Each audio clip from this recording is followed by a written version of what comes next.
and welcome back to Sheepie Nature, where I, Sheepie, am going to be rambling about all the rare green things that can be discovered in this barren wasteland I call home. Despite this place making one's nasals want to shrivel up, die, and become preserved like an Egyptian mummy, there are actually plants to be found here. I will be becoming one with all of the healing herbs of the earth, and it's going to be very adorable and cottagecore. Well, more like cottage gore you to death with spikes and thorns and prickles and nasty itchy leaves and pure pain and, well, now I'm just cottage boring you to death with all this build-up now, aren't I? Let us start with the basics. This is an agony plant. It is called that because it causes agony.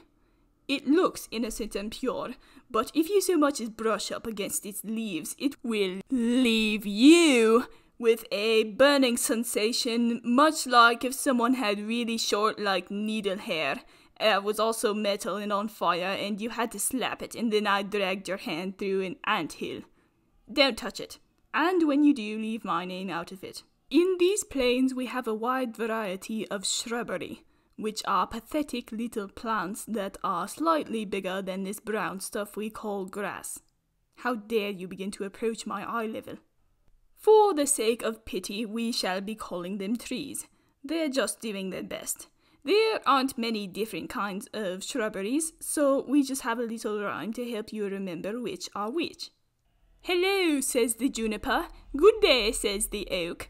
I'm a weed that got too big, says the weed tree, who's a joke. Deal, says the aspen shrub with its eyes of coal. The aspen knows of all your sins and stares into your soul. Or is it a birch tree? I always get those mixed up. You should look that up later. There is a flower. Howdy, howdy, howdy. That is what he sounds like. All flowers have voices if you are crazy enough.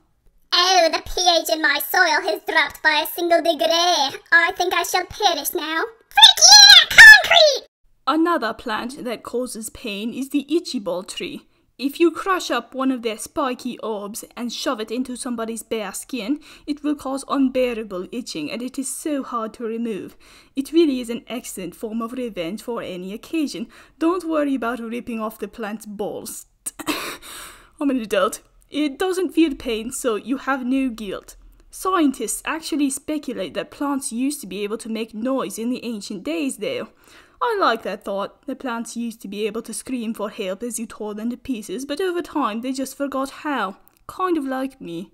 There is a tumbleweed. Like everyone, we have a pit full of them, for practical uses. Next up, we have the prickly pear. Prickly pears evolved from dolphins when the oceans that they lived in became desert, as you can see by their flippers, rubbery skin, and capacity for higher thought. It is inhumane to keep such an intelligent creature in captivity, but it is still considered common practice for them to be mistreated for the entertainment of humans.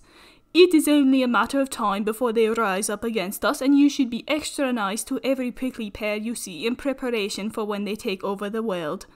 On a lighter note, I would like to introduce you to my pet mint plant, Humpter Frumpenshire Pennyworthington III. He and I go way back. You see, I saw him in my neighbour's yard one day, amongst the other weeds, and my finely tuned medicine cat senses knew he was special. They also knew he would be taken and thrown away with the other weeds if I didn't do something, so being the loathsome nyctophile I am, I waited until nightfall and then went to go nonchalantly relocate him. Little did I know there is no nonchalant way to dig up a neighbor's garden, and their nasty little chihuahua started freaking out, and I made my escape and planted him here, where he immediately died. Ungrateful little But then, next summer, 3 more plants sprung up in its place, like a green little hydrenix, reborn from the ashes of its cut-off head as more heads. So inspiring.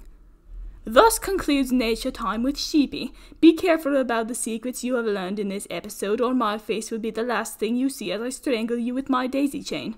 Also, I'm making the hydrenix a thing now. I'm putting it on my merch as a symbol of mildly threatening hope.